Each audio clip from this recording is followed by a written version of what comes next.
Hello, everyone. Welcome back to the IDRiM podcast.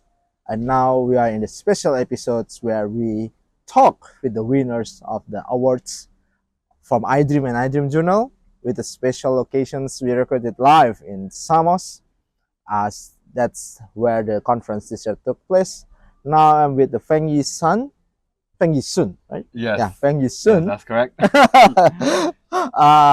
As the winner of the Article of the Year awards for his papers written with Ana Maria Cruz and Lina Maraparia Yes. with the title of The Development of Natech Social Vulnerability Index, a comprehensive multi-hazard risk assessment for a case study in Colombia. So first of all, congratulations for your awards, and how do you feel about this award? Oh, thank you. Firstly, thank Mm. you very much Yeah. for giving me this opportunity to have the interview. And also, I want to thank Ana Maria Sensei and Lina-san for being the being the co-author of this paper. They really helped me a lot. Mm.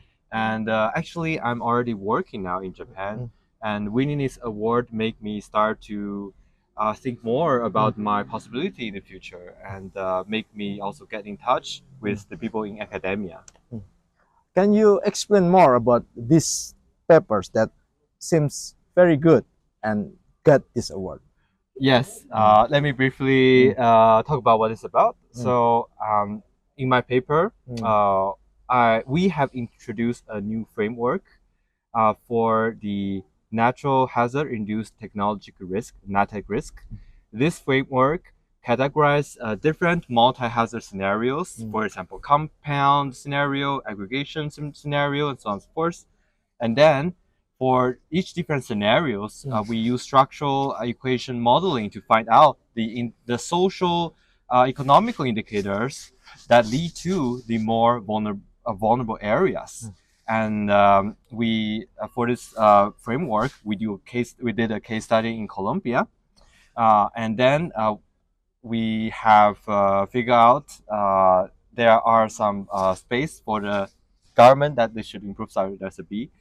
Yes, and we proposed the policy suggestions, and that's all of my study. Okay, so since this is about the social vulnerability index and there are already perhaps similar indexes about social vulnerability, what is make it different from the one that's already exists and your paper? Actually, for social vulnerability index, there are a lot. Yeah. For example, United Nations has its own, and for example, the Commonwealth also have their version of social vulnerability index. But what is lack for now is that there are so many index, Yes. and there are so many indicators. Yes. For example, poverty, and like gender ratio, and education. And there are so many, and what differs this from the more physical indicator is that it's very difficult to measure like how much weight should you put on each individual indicators. For example, if we put weight on education, how about poverty? Should you say 30%, 40%? We don't know. And using structural equation modeling, it helps us to find out more relevant indicators for the case study area. Okay, then talking about the case study, what happening in Colombia and why is it a good place for you to conduct this study?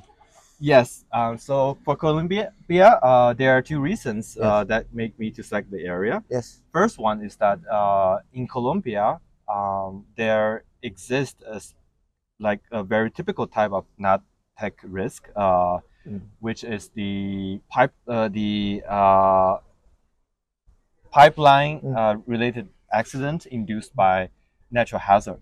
Okay. For example, heavy rainfall induced the explosion of the pipeline and the fire in that area, and so on and so forth. And it covers a lot of multi-hazard scenarios. So this is the reason one. Yeah. And the second reason is that Colombia have a very comprehensive social database from their census, so that it's easy for researchers to find out the demographic data in a very granular location, and the resolution is quite high. So that's why I use this location as my case study area.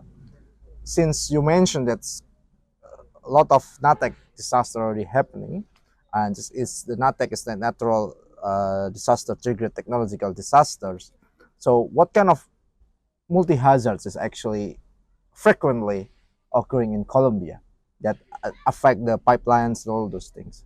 Okay, so actually there are different categories of the multi-hazard risk scenarios. Yes. For example, the first one is that after a natural disaster, it directly physically triggers an industrial accident. This is a direct one. Yeah. And the less direct one is, for example, there will be compound scenarios. All right. Let's say if there is a natural disaster that causes flood, and it also causes it induced the Natech accident that the pipeline leaks to like oil flow. Yeah. And for each individual case, it like for example they have their own risk. Yes. But if you combine these together, you might have like overspill on the river that might induce to fire on the river. So that is new, like independent from this individual disaster scenarios. And another example is that because of natural disasters, some evacuation routes are blocked, and then we have technological accidents, and this intensity of the accident doesn't become higher, but more people will become vulnerable. So this is another example. Oh, it seems like your research is actually covering a broader and more comprehensive way when it comes to the disaster and its cascading effect to the industries as well. So now, regarding the industries, as you mentioned in the beginning that you are now working in industry. So after getting this award, what's next after this? Since you are already working, or is there any personal reflections as you before researching the hazard in industrial settings and now you work in the industry? Is there any input that you brought from the research that you can perhaps reflect on your working settings? Yes, I think this question is a very important question because what I see in companies, I think is in the world is that a lot of companies they are giving effort to sustainabilities, but one of the challenge is that these companies sometimes just follows the regulation and follows the industrial trend and follows what government tells them, but they do not have enough knowledge on how the risk, environmental risk, and societal risk impact their business. So this causes some problem, which that is if the political environment has been changed, then maybe they will not receive these like political incentives anymore. So will they still keep doing the sustainability activity? This is questionable. And from the research, it's very clear that we have these accidents and it's important for a company to address. But this knowledge needs some method to be channeled into the industry. Otherwise, industry will not know how important it is for them. Okay. This basically you covered not only research but also your reflections on your working conditions as well.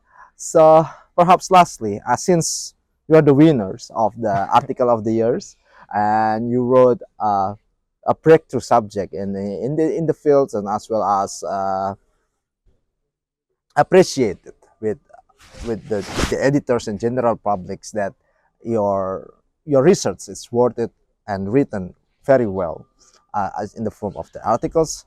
Can you bring out any tips for anyone who write, especially young researchers that's still writing right now, to actually output quality contents?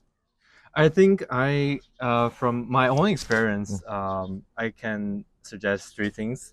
First thing is that when I was writing this paper, I talked to people that work in various areas in disaster management.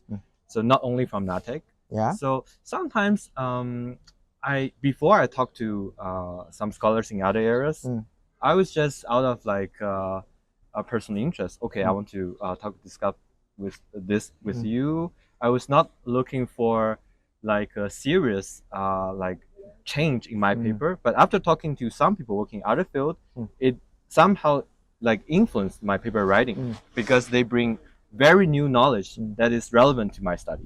This is one first suggestion to talk to like diverse set of people. Second one is that do very comprehensive literature review. Also, when I was writing my paper, I was looking to work in one direction, and I spent around 2 months. But then I figured out that okay, some other people have done something similar, and this frustrated me a bit.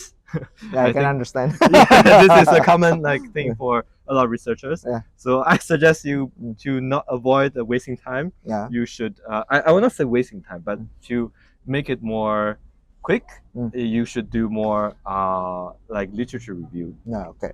Yes. And the third thing is that you should be brave of proposing something new. So, for example, when I was doing my research, I realized there's a research gap, and I was quite like surprised why people hasn't addressed this. But I was doubting myself. Oh, if people didn't address this, is there any problem with my own thoughts? But it turns out that it is a valid research gap. So I should be brave enough to propose my own methodology. So I think being brave is also very important. Well, that's very good suggestions. Basically, it's covered that we need to be diverse, be thorough, and be brave. Yes. So that's it, everyone, for the interview awards, and we still have many interviews after this. And see you soon. See you.